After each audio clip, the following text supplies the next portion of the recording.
Mbele. Asante. Kwanza mi naamini kwamba kama vijana hatuwezi kufanya mabadiliko bila kuungana na wazee. Kwa hivyo kama tunataka mabadiliko ya kihaki hatuwezi kuwa leaderless. Tunaweza kuwa tribeless lakini hatuwezi kuwa leaderless. So sisi kama vijana lazima tuchuje na tuwe katika uongozi tukishirikiana pamoja na wazee. Tukileta mgawanyiko kati, na nikisema wazee ni wale watu wamekuwa kwa siasa. Kwa sahi mimi kama waziri Murkomen nitamuita mzee. Amekuwa kwa siasa kwa muktadha huo. Kwa hivyo lazima tuwe na ule utangamano na tusilete kutengana.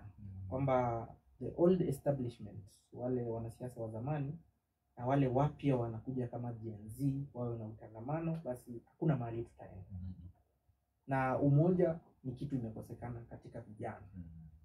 Wakati mwingi nikiona ndugu yangu Dalmas ni kijana